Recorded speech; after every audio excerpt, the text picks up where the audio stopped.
Apa kabar teman-teman semuanya? Terima kasih izin Pak, mudah-mudahan ketawa Pak. Soalnya stand up depan presiden kayak pingin meninggal Pak. Takut salah ngomong, tapi saya adalah seorang warga negara Indonesia yang bangga dengan Indonesia. Jujur, Anda semua sebagai warga negara Indonesia harus punya kebanggaan terhadap bangsamu. Saya manggung di luar negeri Pak, saya selalu banggain negara saya. Karena saya orang Sanger Pak. Saya orang Sanger Tamako, dulu Pak nggak ada sinyal handphone Pak. Zaman saya dulu kalau nonton Elias Pikal Pak, kalau ada hujan meninggal sama rumahnya Pak. Karena petirnya gede. Saya dulu jadi stand up comedian 2011, 2016 pulang Sanger Pak. Tetap handphonenya hanya di satu titik Pak. Tetapi di saat Bapak menjadi presiden, sekarang Sanger udah 4G LTE Pak. Wah, dulu kalau ke Sanger pelantikan bupati ngirim SMS atau WA hari Senin, diterimanya hari Rabu Pak. Dan saya boleh jujur kalau ngelihat dari data tadi, benar bangsa kita tuh bangsa yang luar biasa. Betul? Kita emas aja kita masuk 5 besar loh Pak. Cadangan emas dunia kita masuk bro. Apalagi batu bara kita nomor 2. Tadi nikel, timah, tembaga kita keren. Terus kenapa kita harus dikit-dikit luar negeri? Prewed ke luar negeri. Prewed Pak ke London. Alasannya mau pingin foto sama Big Bang. Lah kan di Bukit Tinggi ada. Iya dong. Kita ngapain harus ke London? Belum tentu juga ketemu sama Ratu Elizabeth atau Pangeran Charles sekarang. Tapi kalau kita ke Padang ketemu gubernurnya. Makannya sesuai dengan leher kita bro. Ke London makan roti. Lah saya orang Manado, kalau roti itu ibadah bro. Iya kan? Kenapa? Ya tapi kita harus akui Pak. Di London 4 sisi nyala jamnya Pak. Kalau di Padang di Bukit Tinggi ada 1 yang mati baterainya. Mungkin ya Pak ya. Jadi kita harus bangga. Ngapain ke Hawaii ingin liburan di pantai? Kita punya Bali, kita punya Sulawesi, kita punya Aceh. Kita semua punya, bahkan mohon maaf, setan aja Anda nonton film horor negara manapun, Indonesia sarjana beliau. Nah, itu suster ngesot bro. Kalau nggak D3 kemungkinan S1 bro. Loh, saya boleh jujur Pak, di luar negeri kuburan dipakai buat nonton. Kita Indonesia lewat kubur permisi. Iya enggak? Coba kalau udah maghrib pasti misi. Lah ini dikubur 5 meter di bawah tanah. Kalau dia nyahut silakan. Di kita meninggal bro. Jadi kita harus bangga jadi orang Indonesia sekalipun ada yang kurang juga Pak dari bangsa kita. Kita negara terkepo nomor 2 di dunia. Tetangga berantem nggak ditinggal, kita pasti dengar. Ya kan? Perancis bom meledak penduduknya hilang. Indonesia bro, Sarina meledak, nggak nyampe 15 menit jalan Sabang, jalan Jaksa, Tanah Abang numpuk semua di perempatan. Ini polisi lagi tembak-tembakan, oh yang mana bro, yang mana? Nggak ada takut-takutnya loh Pak. Jadi kita wajar kalau negara kepo, Pak serius. Bukti kedua di mana Pak? Saya nongkrong Senayan City Pak. Sorry Pak, udah artis ya Pak ya. Kalau dulu Keramat Sentiong Pak. Saya tinggal di Keramat Sentiong, sekarang udah pindah Anak Selatan. Which is sometimes harus bahasa Inggris ya kan? Ya gitu. Bro, saya boleh jujur, kita lagi pipis Pak di urinoir, berenam nih lagi pipis berenam, tahu-tahu di belakang bunyi Pak, put.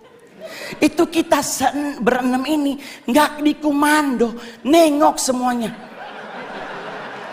Rasa ingin tahu siapa yang bunyi Pak. Dan mohon maaf Bapak Ibu, ditungguin. Kita udah habis pipis harusnya keluar, 6-6-nya di wastafel. Nunggu orangnya keluar, dia keluar kita ngomong, oh elu.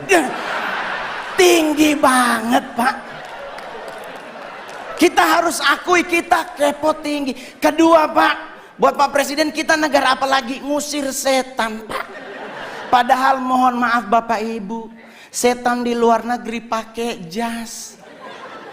Menakutkan pasti karena ada belati, ada panah, ada pedang. Kita Indonesia setannya dari 170, 80%-nya difabel. Indonesia setannya mayoritas cacat Pak. Ya kan, suster ngesot, wewe gombel, pocong, semuanya butuh dibantu, tapi kita ketakutan Pak. Lah, saya mau ngasih tahu ya teman-teman, suster ngesot nggak mungkin ke rumah kita. Nih Pak, saya anak Tanjung Priuk, rumah sakit itu Koja. Otomatis suster ngesot hanya ada di rumah sakit. Kalau dia mau nyebrang ke Warakas, meninggal lagi Pak. Kan kontainernya banyak Pak, ya kan? Dia lagi cek, ya Allah, balik lagi sampai subuh Pak. Kalaupun dia bisa nyebrang, nggak mungkin nakutin Pak, pasti minta betadin, beset kakinya. Jadi orang nanya sama saya Pak, terus ngusir setan apa yang harus kita lakukan? Jangan main dibaca aja Pak.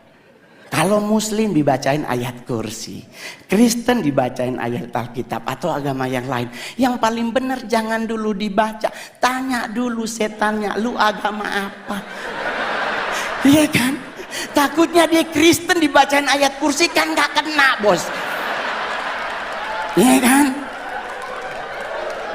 Jadi buat teman-teman semuanya, nggak usah khawatir ngadepin hidup. Saya sangat yakin dengan 1000% bahwa Pak Jokowi pasti akan umur panjang. Anda tahu kenapa? Karena beliau rendah hati. Saya udah 2 kali foto sama Bapak. Satu di Istana Negara, satu di Tondano, Natal Nasional. Itu bro, kebanggaan saya, anak yatim piatu. Nggak punya orang tua dari usia 4 tahun, bisa ketemu presiden, makan di istana lagi, pingin nyolong sendok Pak.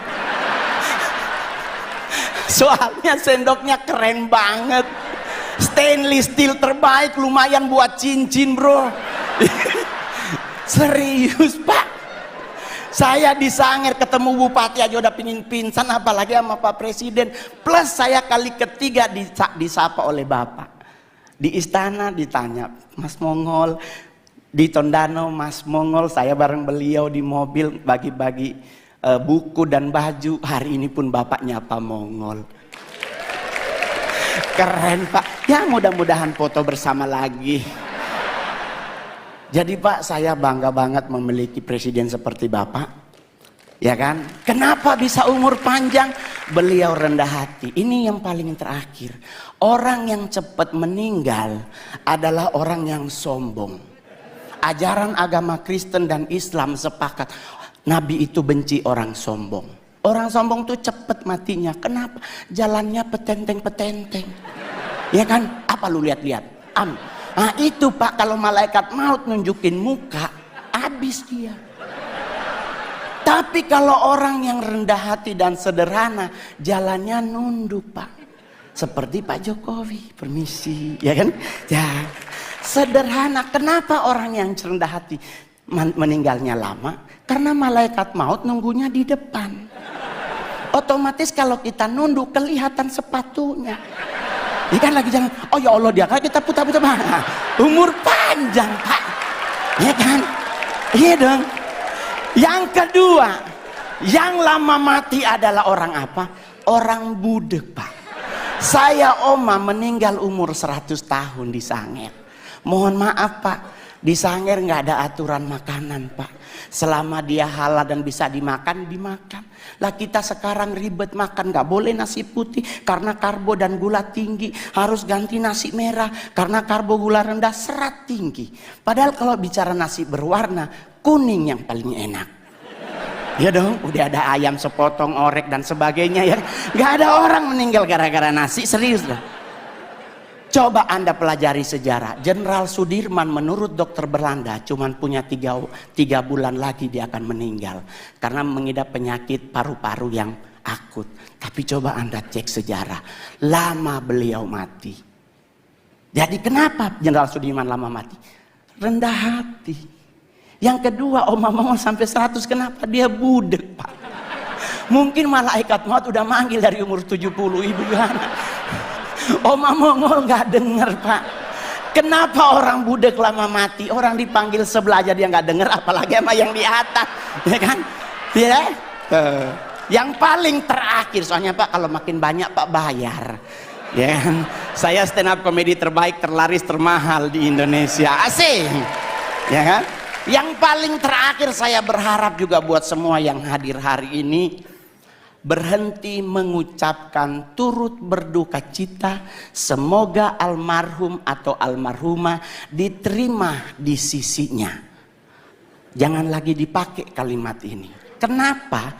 Karena kalimat ini sudah digunakan dari abad ketiga sebelum Masehi. Udah berapa orang di sisinya, Pak? Ini udah 2024, udah numpuk orang di sisinya, Pak. Ya kan? Bagaimana kalau kita sepakati bersama ganti tempat, bikin saf baru. Semoga almarhum atau almarhumah diterima di depannya, ya kan? Jadi bisa nengok ke belakang, wah bos besar tuh.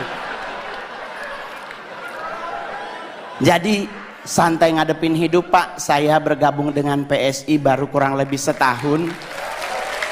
Dan saya dipercaya menjadi ketua DPP bidang kepemudaan dan daya kreatif. Nggak pernah terbayangkan, bos, anak yatim piatu bisa jadi seperti sekarang. Saya 12 tahun jadi artis, Pak. Sulawesi Utara banyak artis, Pak. Tapi saya artis yang paling banyak main film dari Sulut, Pak. Saya sudah membintangi 41, Pak, ya layar lebar.